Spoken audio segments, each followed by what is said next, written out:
For those of you that know me, you know that I love my CZ SP01. This is one of my favorite 75 variants because it has a full-length dust cover. As you can see, it is clear.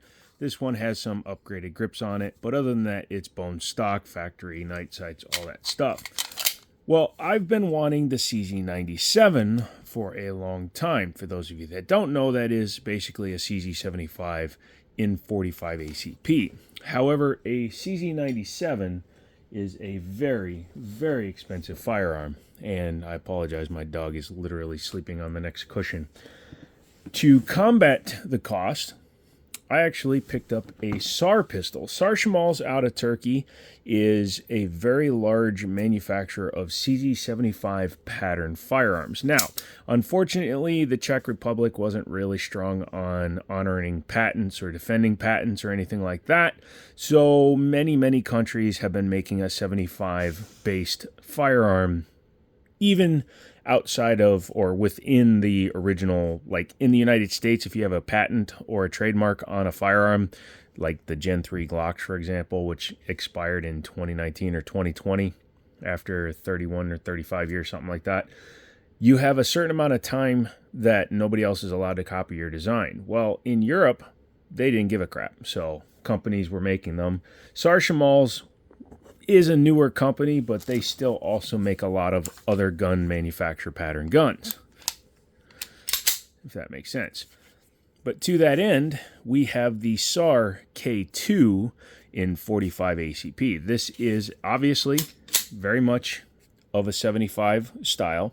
Inverted rail system, has the same kind of angles on the grip and the back strap, but it's chambered in 45 ACP like the 97D. However, this one is much less money. This one, I believe I got from Palmetto State for like $3 something. So excellent differentiation. It is a single action. It's a double action, single action with a safety only, which is actually my preferred style. This gun, for example, only has a safety, does not have a decocker. You can equip many of these with decockers, and a lot of Sarshimals will take CZ parts, but I prefer to carry my guns cocked and locked anyways because it always gives you a superior trigger, although this thing is very nice. Same thing with this gun.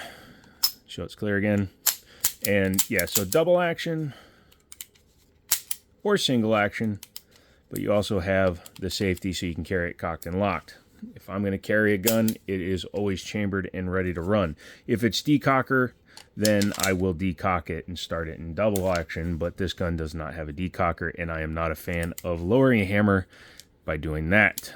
It's very, very common to decock a pistol like that, and it's not inherently unsafe, but all it takes is one mistake, and then you accidentally fire the gun. So keep that in mind. This is black on black. They offered this gun in stainless. This is the 4.5-inch barrel, 4.6-inch barrel, excuse me. And it does have a little bit of a pick rail. The original 97 did not, much like the original 75 did not have a rail on the bottom.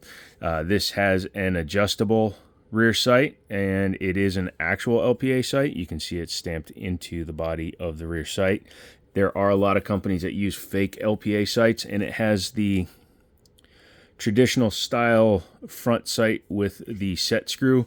I will probably wind up changing that out for something else. My Chris Finks has that style, so I guess I could put a fiber optic front on there, black out those rears. As long as they are the same height, shouldn't be a problem. Very nicely finished. The finish on Sarshmal guns is very good. It's much better than competitors from like Rock Island. I love Rock Island to death. Their guns are phenomenal, but their finish, their parkerization that they use is not premium. Sarshmals, I've had very good experiences with their finish. Let's take a look at the box. Inside the box, you get a spare mag, which is nice because it's a 45 ACP, so the mags are a little bit more expensive. You get a cleaning kit, a Sar branded gun lock, ubiquitous safe stickers, couple, actually that one's just a thank you. And then you get your manual. Very nice to see, very easy, very good common packaging. I like this case. It has 3 different areas to cinch it down. You can put, I guess, a cable lock of some sort in there, but it's not a very big hole. I would not trust this for any sort of real security, and I would get a different, like a Pelican or something, if you're going to take it on an airplane. Move that out of the way. In terms of size, as you can see, it's very similar in size to a CZ75, and with that rail on the bottom, it looks a lot like a 75 SP01. The hammer has a little bit of a hole through it, which is interesting. I remember one time I was watching a video, and I've been wrong before, but a guy said that was for putting your lanyard through. Think about that. Has a standard style CZ75 trigger, so you have your half cock and then your pull, decocker, single action, or decocker, double action, not decocker, double action, single action, which means your first pull is always going to be heavier. And then as long as the gun racks around in for the next shot, it will set in a much lighter single action. Double action pull is a little bit over 9.5 pounds. The single action pull is a little bit under 5. So very usable, especially if you're going to carry this gun. A lot of people might carry this in opposition to, say, a single stack 1911, because as you can see, you can get 14 plus 1, so 15 rounds of 45 ACP in a relatively good sized gun. Now, if you compare it to something, I don't have one sitting here, but a Glock 21 front to back, unlike the grip, is much wider, and then it just doesn't feel as good in the hand. This gun still feels like a 75 variant, because it's obviously got all the same cuts. Get your finger in there really nicely. Just overall, it seems like a very well-built gun. Mag release is possibly reversible. I've never tried it, but I wouldn't bother anyways, because, no, I would say it's not, because this gun has its single-sided cut for the magazine. So don't bother trying to reverse it. Just, you know, if you're a lefty, just learn to drop with your hand over it. So CZ75s typically have dual cuts. That's why I was thinking it might have been reversible. Before you ask, no, you cannot put a 9mm mag into a 45. So don't even bother. All right, so the rear serrations are easy enough to grab. These guns have so little slide material that front slide serrations are a little bit useless on them, although it is nice to have them just because I like them. But overhand racking it is fine. Once you've racked it, I guess you can just keep pulling back. It doesn't have an optics cut, so that doesn't matter. The grips are okay. They are a plastic. They're not G10. I may try to find a different set. I prefer like a G10. If I can find another set like these are actually Amazon special that I actually modified to fit my hand. You can see there's a little bit of a cut back here, because I actually had these on a Shadow 2 based gun, or Checkmate based gun, and they have a slightly different cut. And just overall, I think it actually, these grips make these guns feel amazing. So grips are an easy way to get a better gun. I will be putting skate tape on the front. I don't know why I didn't do it to this one. It has a little bit of checkering, but I actually prefer to skate tape these guns with this minimalist crap. It is just a serration. It's not a checkering, which is stupid to have vertical serrations. I don't know why gun companies still do this. It's just like when a video game company makes a reciprocating charging handle on an AR-15. This is dumb. This is not useful. It would be better if they are horizontal versus vertical, because if you're not going to do anything, you want it to absorb your recoil going this way. I don't give a shite about the gun turning sideways. So yeah, controls are easy to hit. The safety works well. About as functional as it is on the 75. It is not ambidextrous, so this is completely a right-handed shooter's gun. However, as a ambidextrous shooter, I typically, if I'm going to put a gun on safe, I just come over the top if I can't hit it with my fingers, because obviously there's nothing to hit there, and that'd be a long reach. You're really going to break your grip. If you don't want to break your grip, just come over, use your finger. Yeah, exactly. External extractor. It is a squared off barrel, being a 45 ACP. It kind of looks more like a Smith & Wesson M&P from the top there, but that is very common with these 45s. Sorry, it's 3 o'clock in the morning and I'm not restarting this. Let's go ahead and take her apart. In order to do that, first thing you want to do is safety check it. So bring it back, lock it open, check, visually check, physically check, make sure. 2 seconds can save you 20 years for, you know, taking out somebody or something. So yes, doggo lives matter.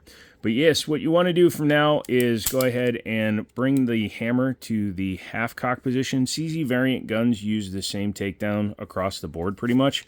So you just bring it back till you line up the dots approximately. Use the base pad because new guns are always extremely stiff, and CZ75s especially because of the way the locking, the slide lock goes through. Once you've done that, no need to pull the trigger because it is a hammer-fired gun. What? Superior? You betcha. Let's take a look at the frame before we pick up the slide. Very nicely finished. It is a steel frame. Steel frames are awesome because they absorb recoil well. A lot of people say, oh, you've got a 41-ounce gun. That can't be good for carry. And I usually say to them, shut up. A lot of people just...